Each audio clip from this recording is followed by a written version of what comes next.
Shalom, shalom. All praise to the Most High, YAHAWAH BAHASHAM YAHAWASHI, BAHASHAM RUKAKADASH. Kahlo YAHAWAH BAHASHAM YAHAWASHI. Barakatah, Barakatah Yahawah, Barakatah Yahawashi.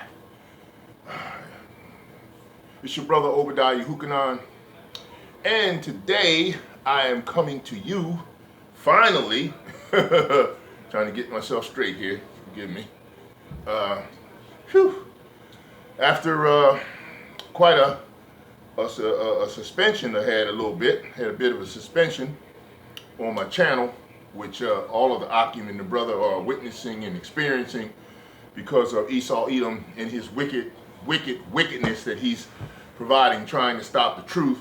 Because what he does is he says that the truth is hate speech.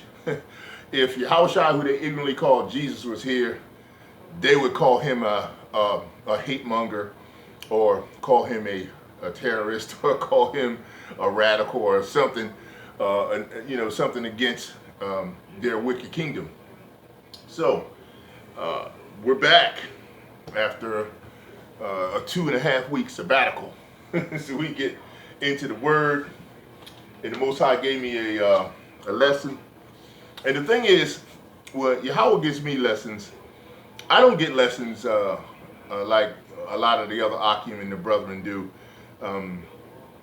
Primarily, when I get lessons from YAHAWAH BAHASHAM YAHAWASHI, it's a manifold platform in reference to the way the lesson is derived and understood and supposed to be given by me, Obadiah, in the way that I do what the Most High wants me to do in following his direction explicitly. He's speaking to the entire community of Hebrew Israelites, including those that are awake and those that are soon to be awake, and those that are currently awake and teaching and preaching, apostles, elders, Akim, Akwab, that's men and women of Israel, and even to some degree to the Edomites who may know that we are the Hebrew Israelites, the chosen people of the Most High that the Bible speaks of, including all of the 12 tribes and everything in between, scattered all over the world. So we're going to look like the speckled bird, and we're going to look like all of what's going on. So the lesson today that the Most High gave me was Obadiah, are we grace wasters? Are we wasting the Most High's grace? And grace and faith, and those two things are a coin with both sides. Same, you got a coin that's got two sides to the same coin. And so, if you have grace, you got to have faith. If you're going to have faith, you got to operate under grace. So you cannot exclude one without the other. Which it kind of leads me into thinking about some of the things that I've talked about with other Hebrew Israelite Akim and Akwab in particular, about some of the things that we're involved with that's going on right now. Clearly, a lot of people get misconstrued over the fact that the Most High, YAHAWAH BAHASHAM YAHAWASHI, Yahweh is in control of everything. And when I say everything, I mean absolutely everything. He is absolutely in control of everything. And now, to prove this statement, we have to understand what Scripture says. The Most High says that there is no other power but Him, no God beside Him. When He says beside Him, He's not talking about right beside Him on His left or His right. He's talking about, instead of trying to say that there's another power that exists that control all things, there is none. Now, okay, how do I lean into that to give proof? There's a process called electrochemiluminescence. This electrochemiluminescence is the building blocks that Yahweh the Father has designed and He brought into existence. And this electrochemiluminescence, you can look it up. If you don't know, I'm not going to spell it for you. Pay attention. This electrochemiluminescence process is also part of what Yahweh used in order to create Yahawashi, which in turn they both worked to create what we have as a spiritual realm, as well as a physical realm, as well as the spiritual entities, which are angels that are in that realm. Now, if you remember in Scripture, it talks about at one point, Yahweh said he made Yahawashi greater than, a little more greater than the angels, and at one point less than the angels in terms of what he had to endure. But what we're focusing on is his grace in terms of what he did first. So when he designed and came up with the creation of electrochemiluminescence, that is the building blocks of everything that will ever exist and that does exist. Now, in knowing this and understanding this particular process, we know that the Most High, Yahweh, is in control of everything. And that's all things. A lot of people say, well, no, well, what about evil? What about good? What about bad? What about God so loved the world? No, no, no, no. He controls everything. Now, he uses his entities that he had created by Yahawashi and the angels, and he uses them. There are tools for him to provide the essence of what will actually transpire that's predestined on into what is existing currently that will be set in motion. Now people go, well, you know, Yahawashi, he's Alpha and Omega. Well, okay, fine. But if he's listed as Alpha and Omega, that makes sense, because that means he has a beginning and he has an end in reference to what particular aspects of prophecy have to be fulfilled that Yahweh set in motion. He doesn't have an end in terms of he will no longer exist. That's not what it means. It means that he's going to fulfill the essence of what the Most High Yahweh has designed and derived to have happen. That's why Yahawashi is labeled as the Alpha and the Omega, that because he has a beginning, because he has an origin. The Most High himself has no origin. He is always existed. He is self-existing. The Most High has no beginning and he has no end. But Yahawashi had been created by the Most High. Okay, that is the preciousness of and the grace that Yahawashi offered to himself as well as to us in doing that and bringing Yahawashi forward in the way that he has. So let's not get that misunderstood in terms of what's what as far as how and who Yahweh is in control of absolutely everything. We need to make sure we clearly understand that. Now you say, well, I don't know about that because, you know, Yahawashi, he's, you know, he's a power. Yes, he is a power. And he is a power that does not know when he's going to return to complete this end time prophecy and this end time process that we're dealing with now. He even says, the Most High says that no one knows that time, not even the angels in heaven or Yahawashi or anyone but the Father. The Father's the only one that knows that. That's why, you know, Yahawashi said also in John that the Most High, no one has heard his voice or seen his shape. So, you know, that also is very true. So that gives you the clear indication that the Most High is in complete control of everything. Anything that goes down, not a single thing that leaves this earthly plane, not a single hair upon anyone's head that was created, does not the Most High know about and know and has counted and knows for sure what's what. And he's predestined people to perform certain processes and certain things. He created the Shalaki. He created the wicked for the time of evil, and he clearly expresses that. Let's see if we could pull some of those scriptures real quick, you know, just because we should, and we will. Just so we can, you know, we always want to back up what we have to say with scripture anyway. So that's just the way it should be, and that's the way we're going. This is what we're going to do. So what I'm going to do here is go to Proverbs chapter 16, and I'm going to start at verse 4. And it says, Yahweh hath made all things for himself, yea, even the wicked for the day of evil. Everyone that is proud in heart is an abomination to the Lord Yahweh. Though hand join in hand, he shall not be unpunished. So that lets you know what the Most High will do, and he is clearly capable of handling this all the way around the block because he controls everything. People go, well, is he getting off the throne and do this? He doesn't have to get off the throne and do it. He has entities he created that will perform exactly what he said do in exactly the way he wants it done. Everything is controlled by the Most High Yahweh, and He uses those tools like the spiritual entity Satan and the rest of the left hand spirits that are designed to do exactly that, as well as the spirits on the right hand that are designed to do exactly that. Okay, in terms of His work. All right, we want some more proof. Okay, so then what we'll do is we'll just go to what? 1 Kings, and we'll read something that was going down that the Most High designated. 1 Kings chapter 22, and we're going to go read at verse 19. 1 Kings chapter 22, verse 19.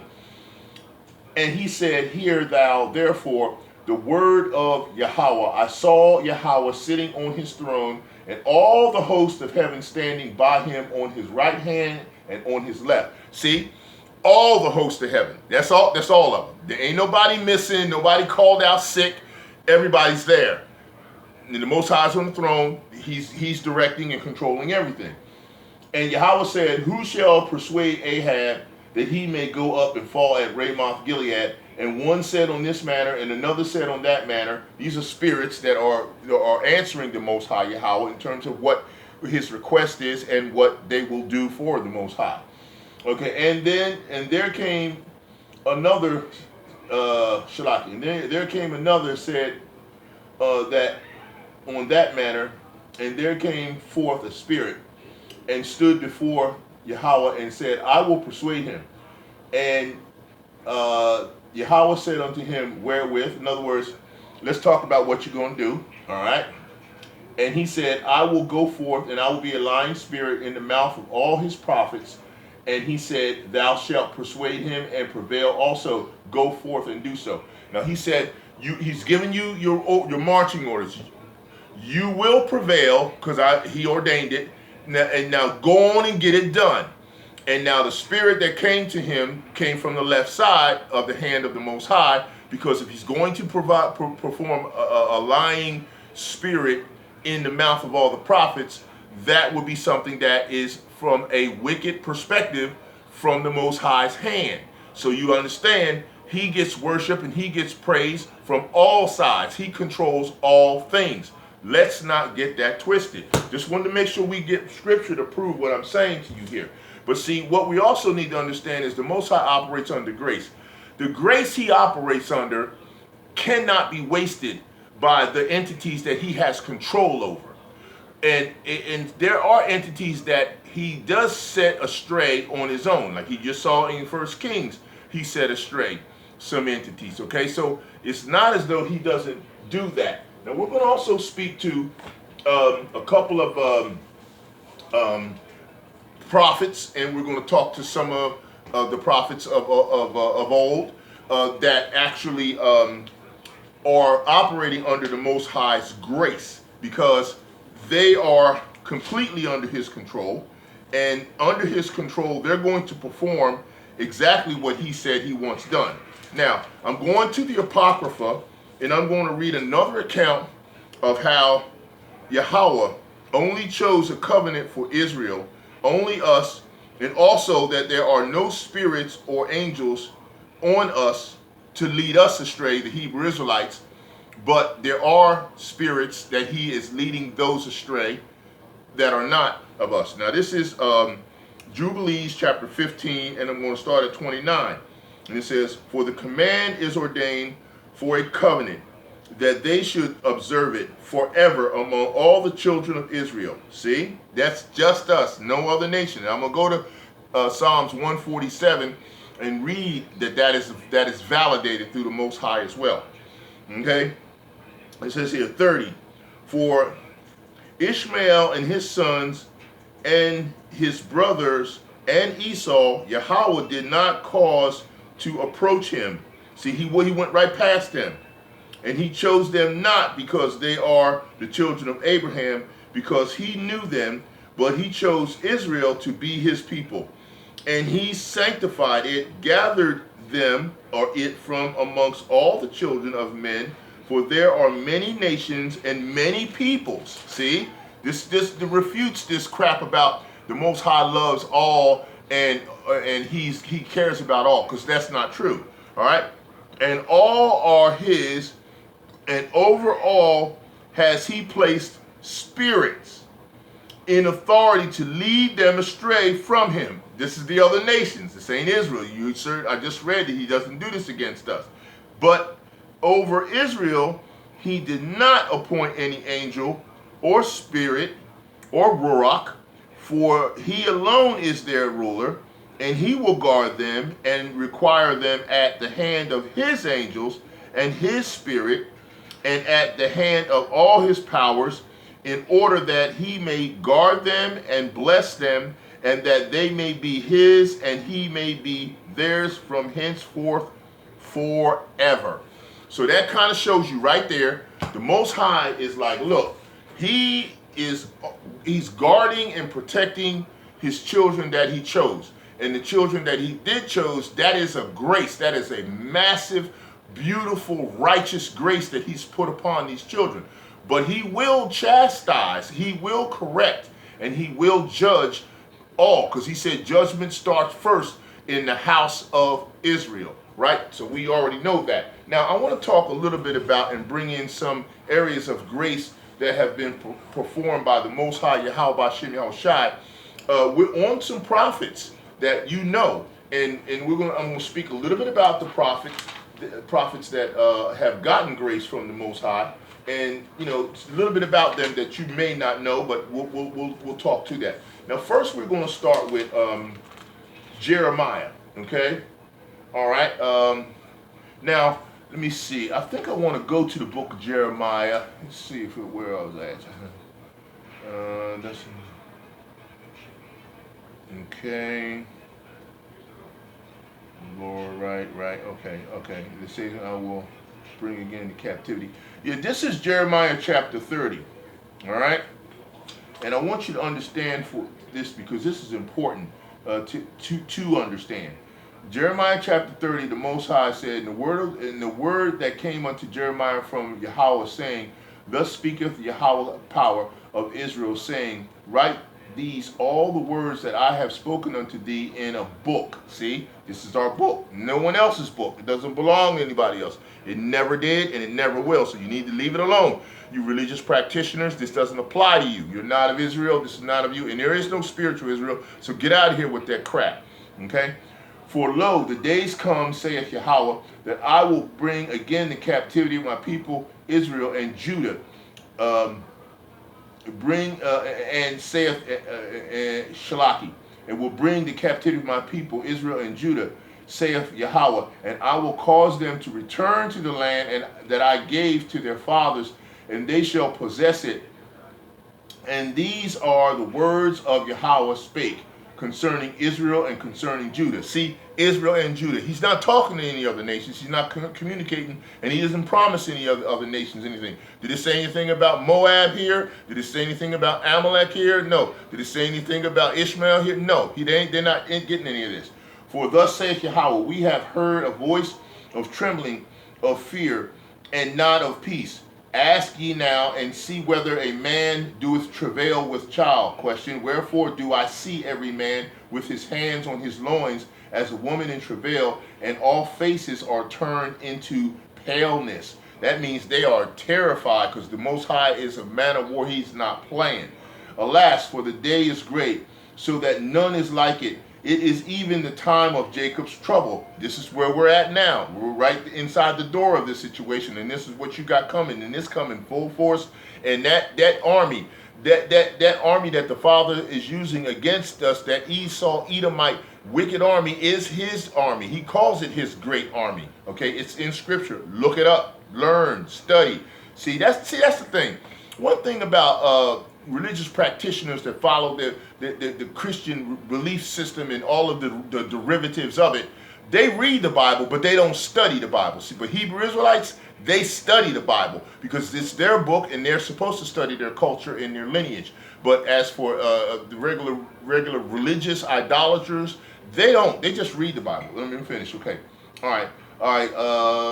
Shalaki. Alas, for the day is great, so that none is like it. It is even the time of Jacob's trouble, but he shall be saved out of it. See, the Most High's already got a plan predestined to take care of those of the elect that he's going to raise out of here. and some of you got the higher elect, and then you got the lower elect. There's two levels of the elect that will be saved out of this, okay? For it shall come to pass in that day, saith Yahawah of hosts, the Lord of hosts, that I will break his yoke from off thy neck, and I will burst thy bonds, and the strangers on no more serve themselves of him. But they shall serve Yahawah their power, and David their king, whom I will raise up unto them. See, he's bringing him back. That's regeneration. Those people don't understand that. That's reincarnation, regeneration. Therefore fear thou not, O my servant Jacob, saith Yahawah, neither be dismayed, O Israel, for lo, I will save thee from afar, and thy seed from the land of their captivity. And Jacob shall return, and shall be in rest, and be quiet, and none shall make him afraid. For I am with thee, saith Yahawah, to save thee, though I make a full end of all nations. See, he's getting rid of the rest of them. He's doing this now. He's slowly churning them out and taking them down. They're not bringing this wicked Esau, Edomite bringing. It's not coming back up. It's going away. An end of all nations. Whether I have scattered thee, yet will I not make a full end of thee, but I will correct thee in measure, and I will not leave thee altogether unpunished. For thus saith Yahawah, thy bruises is incurable, and thy wound is grievous. There is none to plead thy cause, and thou mayest be bound up. Thou hast no healing medicines. See, he's trying to tell you, none of this stuff they're coming up with, none of these particular processes of trying to stop these plagues are going to stop. The Most High is not done. He's not through yet, and he's got a whole lot more coming. And if you're not completely leaning on him, the real name of the Most High, YAHAWAH BAHASHAM YAHAWASHI, you're subject to the 2/3 correction and elimination that the Most High is going to portray on this earthly plane and around the world. Okay? All right? So we know that that's the say. There is none to plead thy cause, and thou mayest be bound up. Thou hast no healing medicines. All thy lovers have forgotten thee. They seek thee not, for I have wounded thee with a wound of an enemy, with the chastisement of a cruel one, for the multitude of thy iniquities, because thy sins were increased. Okay? So the Most High is telling you right there in 15, why criest thou for thine affliction? Thy sorrow is incurable for the multitude of thine iniquities, because thy sins were increased. I have done these things unto thee. Therefore all they that devour thee shall be devoured. See, he's telling you, you did this to us Israelites, it's coming around for you. You're not going to escape from it, and no fake white Jesus is going to get you out of it. You can forget about that. There's not a golden retriever coming out of the sky to save you. Okay? All right.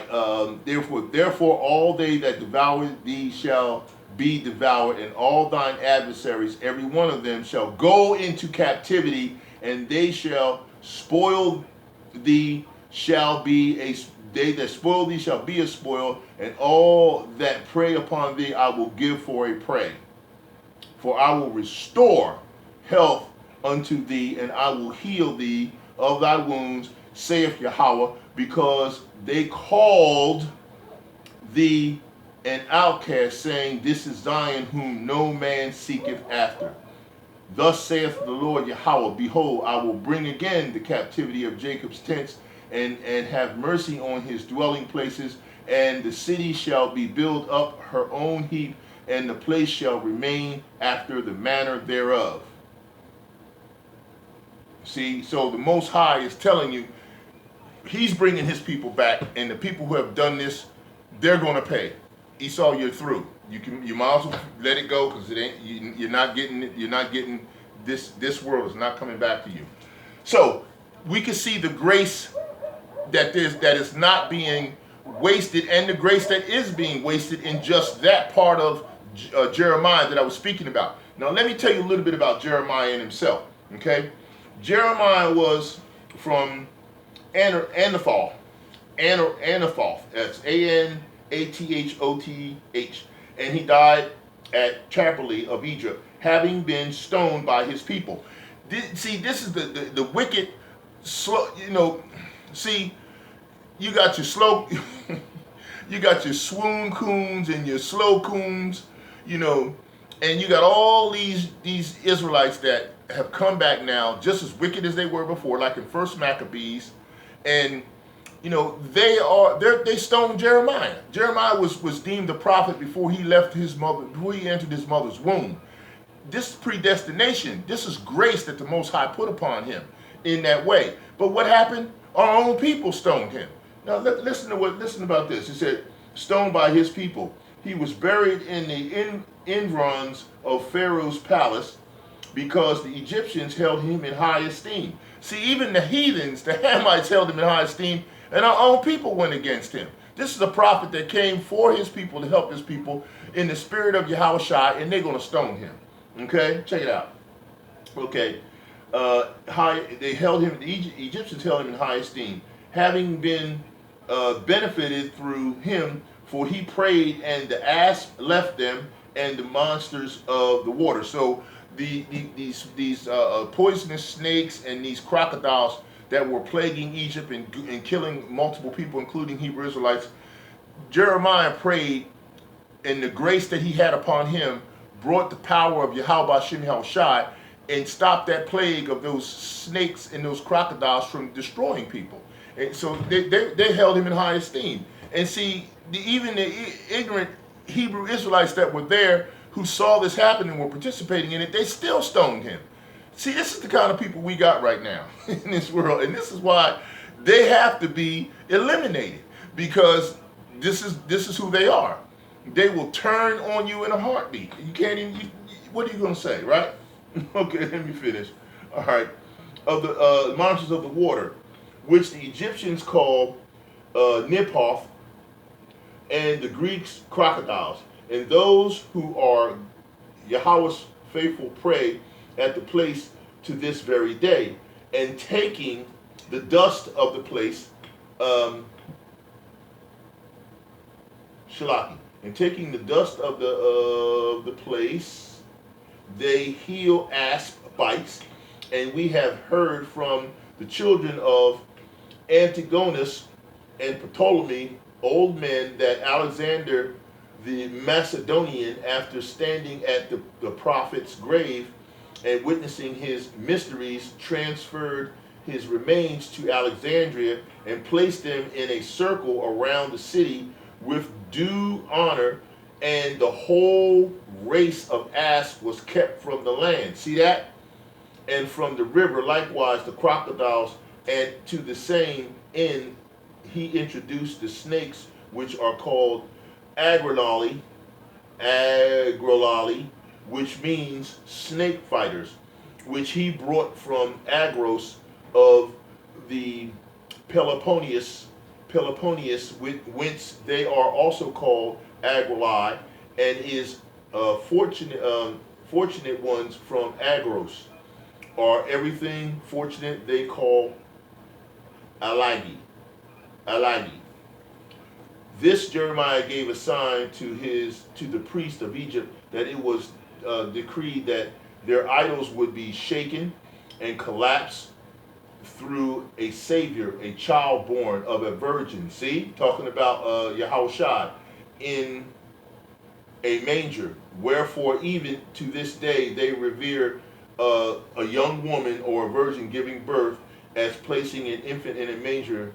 They worship. And when Ptolemy the king inquired about the cause, they said, it is an ancestral mystery delivered to our fathers by the holy prophet, and we are to await, he says, the communication of his mystery.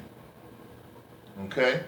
So, I mean, I could read so much more, but I'm just showing you the grace that was put on Jeremiah by YAHAWAH BAHASHAM YAHAWASHI to perform the types of mysteries that they didn't understand. But now even the heathens were participating in it and paying homage to it, when our own people won't even do this. They're so stiff-necked as they are right now to this day. And they're going to be that way all the way to the end, because they're going to get the biggest surprise. Hebrew Israelite, Aqua of mine, we were talking about it. And we were talking about, yeah, they're going to get a surprise when the Most High comes like a thief in the night. When he comes when it's dark. When do a thief show up? At night when it's dark. And they're going to get a double swoon coon surprise when he comes at night and he clocks in and clocks them out at the same time. You know, so you walking around in the dark, EMP process can happen. You don't know where you're going, when it's coming, and this is what you're walking into, because this is what's coming your way. All right, so we're just talking about grace. We don't want to get off track. Shalaki, I don't want to go past it too much, okay? All right. All right, so let's go back and let's talk about now. It says here, okay, I want to hit this part. It says, when the people was being destroyed by its enemies, he went to the enemy and the leaders and terrified the prodigies. They ceased. He used to say this to them: are we lost? Question. Has our hope perished? Question. And in the wonder of the dead bones, he persuaded them that there is hope for Israel, both here and in the coming age. So he was already prophesying about the fact that the end time and what was going to happen during that time. And that's important. And I want to pull a little something that I think might be interesting for you to listen to. In reference to that specific thing with Jeremiah. It says here, okay, all right. The doctrine of the resurrection is assumed without argument. This was a Ptolemy type rendition. Is further assumed that important symbols of Israel's worship will reappear in the age to come. Talking about, you know, towards the end here. It says, this is the grace we're talking about. In connection with the concealment of the Ark of the Covenant and its contents prior to the destruction of the first temple, Jeremiah is said to have declared, see, this is what Jeremiah is saying, this ark no one is going to bring out except Aaron, and none of the priests or prophets will any longer open the tablets in it except Moses. Now, this represents when he talks about Aaron. Aaron, of course, was he was in the priesthood with Moses.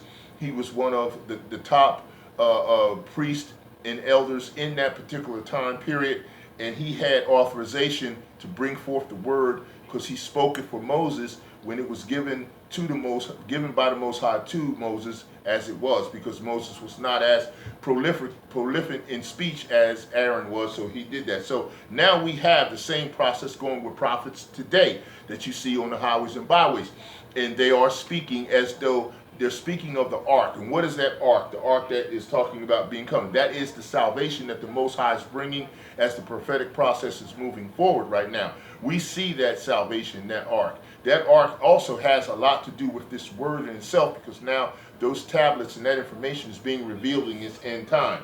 Okay, I'm going to finish this up and then I'm going to get on to another one. And it says here, and the priests and prophets will any longer open the tablets in it except Moses, Yahweh's chosen one. And in the resurrection, the ark will be the first to be resurrected and will come out of the rock and be placed, that's Yahawashi, and be placed on Mount Sinai, and all the saints will be gathered to it there. So you see what I'm saying? That rock is Yahawashi. He is our rock. And he's coming to Mount Sinai. When he steps foot on that, splitting that open, that's going to happen. Right then at that time, we're talking about deliverance. And a part of that process of splitting and what happens will happen with the missiles that come on all parts of the earth, because Yahawashi knows at that time that's when he will appear, because Yahweh said in his prophetic process, these are the things that are going to happen during that time when that end time process moves forward. Okay, another prophet I want to talk about here is Ezekiel. And the reason why I wanted to go to Ezekiel is because Ezekiel was a very blessed prophet with a lot of grace that was upon him. Okay, and we just spoke about some of the things that he went through and what he talked about. Okay, so let me just talk about Ezekiel for a minute. It says here, this man was from the land of Ariah of the priest, and he died in the land of the Chaldeans during the captivity after having prophesied many things to those in Judea. the ruler of the people of Israel, killed him there as he was being reproved by him concerning the worship of idols. Once again, here we go. Our own people destroying a prophet who's bringing grace, who has grace, and the grace was being poured out by this prophet through Yahawah, Yahawah through this prophet, by Yahawah through this prophet. And then what happened? Our own people go and waste grace by trying to and destroying this prophet instead of hearing the message and adhering to the message. Once again, doing the same thing. Grace wasters. Why? Ezekiel wasn't a grace waster. He was actually showing the grace that the Most High gave him and bringing him forward. But those that killed him, the king of Israel, that wicked king during that time, it could have been Ahaz or Rehoboam or who. We know that this was a wicked time for Israel, and this is why they were wasting the grace that they had.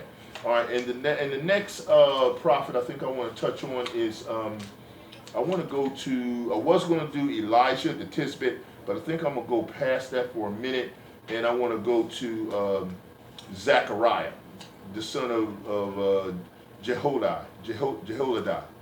Zechariah was from Jerusalem, son of Jehoiada the priest, and Josiah, the king of Judah, killed him near the altar. See, again, our people killing the prophets. Why? Wasting grace, man. Okay? Near the altar, and the house of David poured out his blood in front of the allium. And the priest took him and buried him with his father from that time. Visible pointings occurred in the temple. And the priests were not able to be seen, were not able to see a vision of angels of Yahawah, or to give oracles from the Dephar, or to inquire by the ephod, or to answer the people through the Urim and as formerly. Now the Dephar is as well as the ephod, as well as the Urim. These were the locations of practice in the formality of the rituals that were necessary in speaking about the oracles of the Most High, in reference to bringing forth a message from the Father in Yahawashi to the people, in reference to addressing their sins and addressing their life and their culture and what they had to do. And there was no longer being able to have that process happen, because they killed Zacharias, who was a very blessed man with a lot of grace. He also, Zacharias, was a man who was Shlaki, who was he would perform the courses of Abaya, and there were 24 courses that he had to perform. And during those 24 courses in that time period, he was married to Elizabeth, of course, who was Mary's cousin. There are the Levites, and because Zechariah was a Levite, and at that particular point in time, John the Baptist was born of them, who was a Nazarite, and he was given grace, and the grace that was put upon him, and Zacharias was given grace put upon him, because the angels came and told him to name John the Baptist Yahukanan Abaditis. Okay, and so that's what happened during that particular time. So what we have is, we're seeing all measures of grace being offered, but then we see wickedness that's coming from his own people that were taking and wasting the grace. So we can see, and then of course I'm not going to look past the fact that Mary and Joseph showed up during a specific time period during the courses of Abaya. Look up the time periods of that, and you can see that John Baptist was 6 months in the womb, and Yahawashi, under his presence in his mother, he leapt in the womb of Elizabeth, which means, you know, he knew that the presence of Yahawashi was there, and the Ruach HaKodesh and Holy Spirit brought that about. So we can see the lineage of the family in that particular arena at that point in time. Okay, so we're not going to walk past that, but we just need to understand that there was a lot going on during that time, where a lot of grace was being offered, and then we had a lot of wicked Hebrew Israelites that were wasting grace, as they are doing now to this day. Okay, so I wanted to get that of Zacharias, because Zacharias came from Chaldea, when he was already well advanced in years, and there he prophesied many things to the people, and he gave potencies of proof. He gave evidence of proof. Proof. This man told Jozadak that he would beget a son. Jozadak that he would beget a son, and that he would serve as priest in Jerusalem. He also pronounced the blessing upon Shealtiel,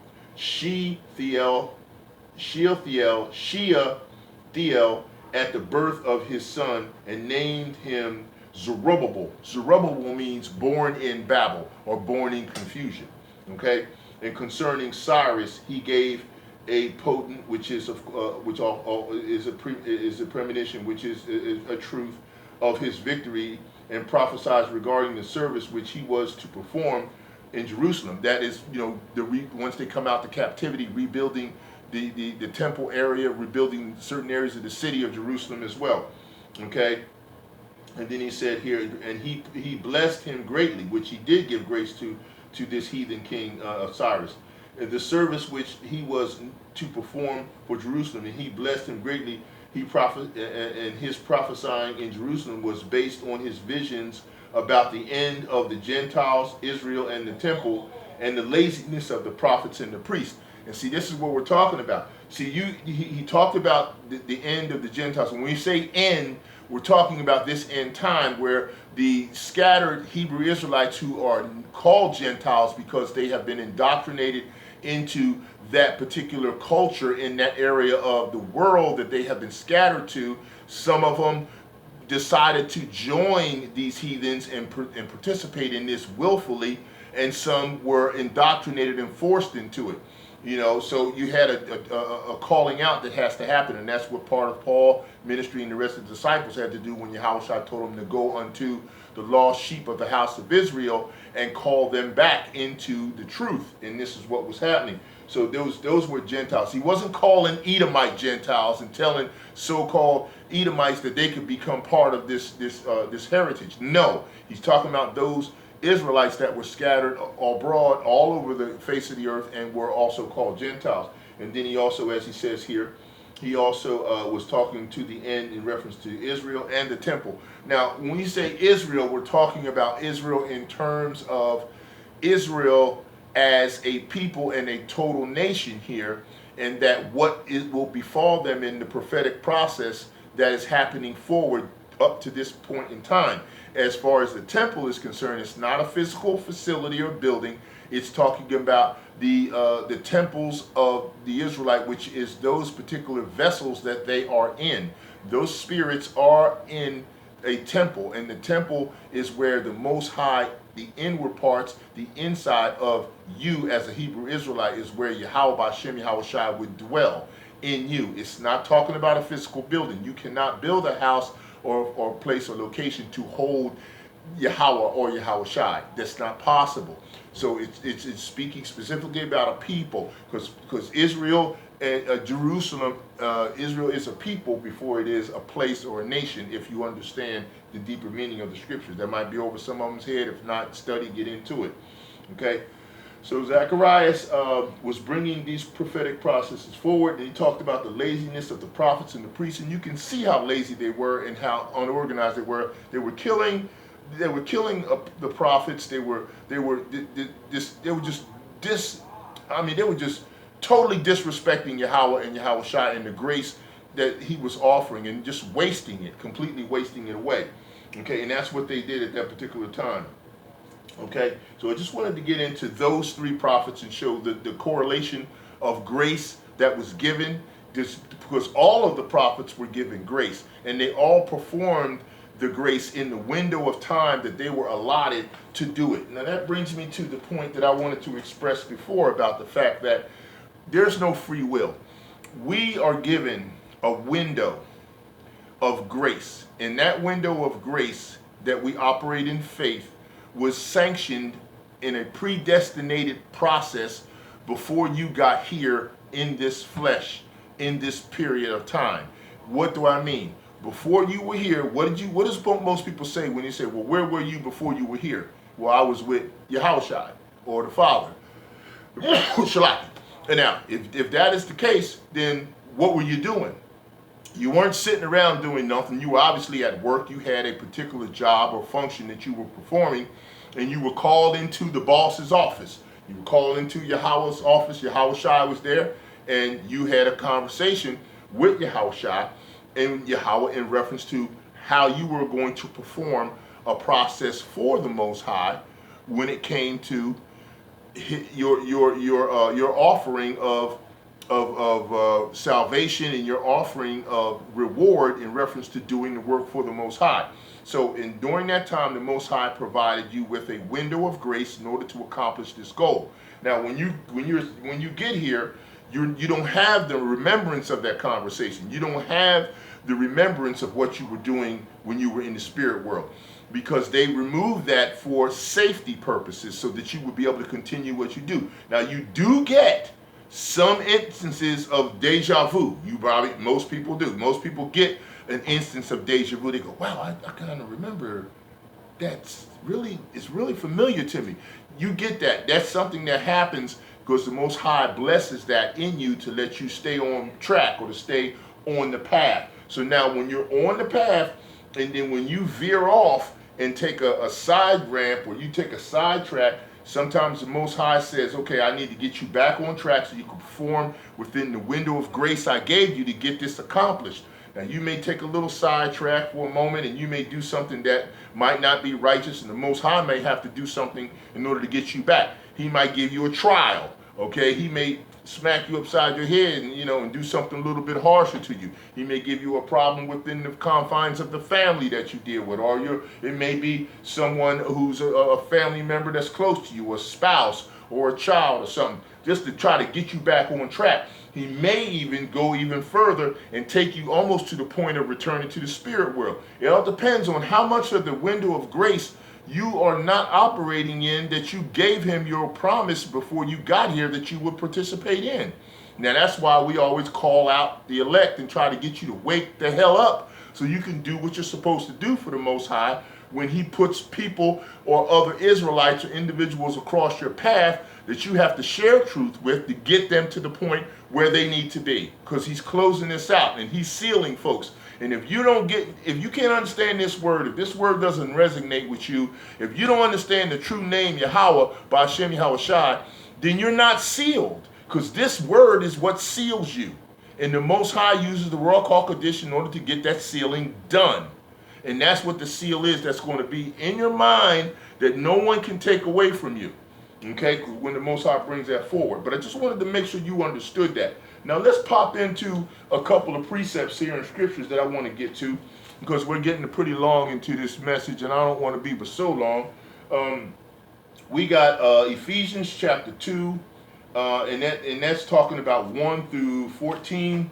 We're going to see if we can get as much of this in, because I know I did a lot of filibustering a little bit in reference to the word, but I've been away from you for about 2.5 weeks or whatever, and I had things the Most High wanted me to do, but I couldn't get on to do it. So we gonna try to get as much as we can get into it right now and try to pop it out. Okay, all right. We're going to Ephesians chapter 2, and we're going to read starting at verse 1. Okay, so be with me, go with me, and let's do it. Paul, an apostle to Yahawashi HaMashiach, by the will of power of Yahweh, to the saints which are in Ephesus, and to the fulfillment in Yahawashi HaMashiach.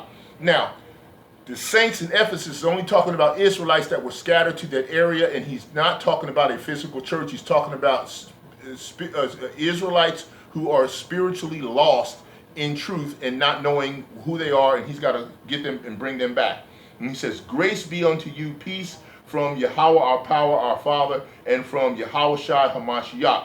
Blessed be the power and Father of our Lord Yahawashi HaMashiach, who hath blessed us with all spiritual blessings in heavenly places in Hamashiach, according as he hath chosen us in him before the foundation of the world, that we should be holy and without blame before him in love. See, before the foundation of the world, a choice has been made.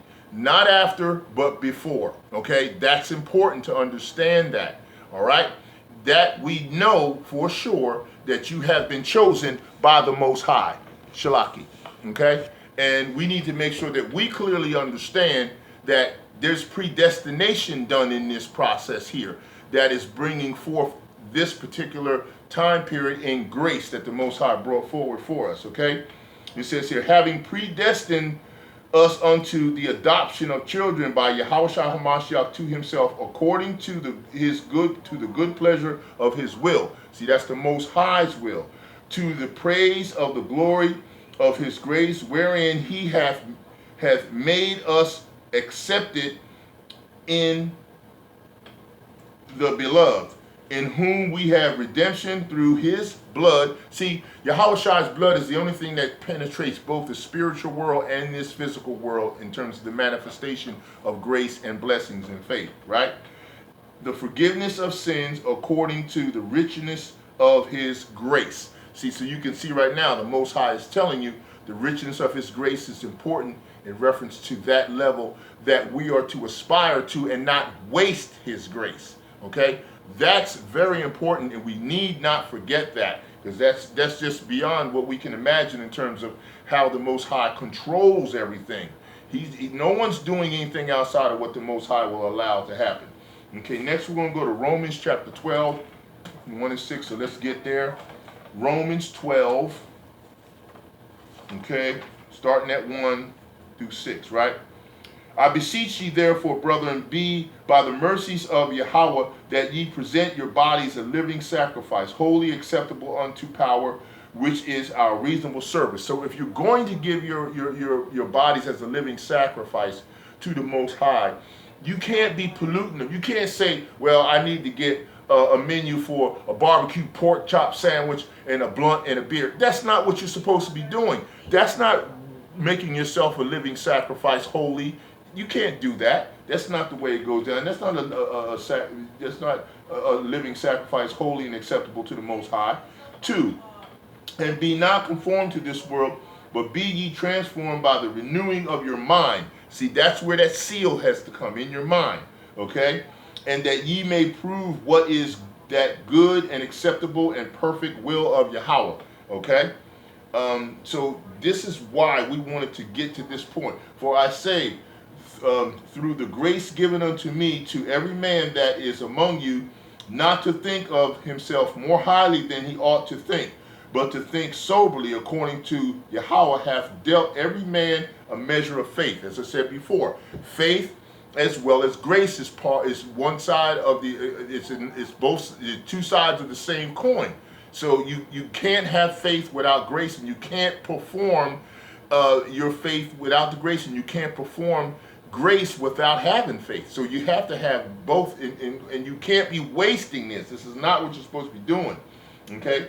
All right, and it says here, for as we have many members of a body, in one body, and all members have not the same office, so we, being many, are one body in Yahawashi HaMashiach, and every one members of another, having then gifts differing according to the grace that is given to us. See, there it is.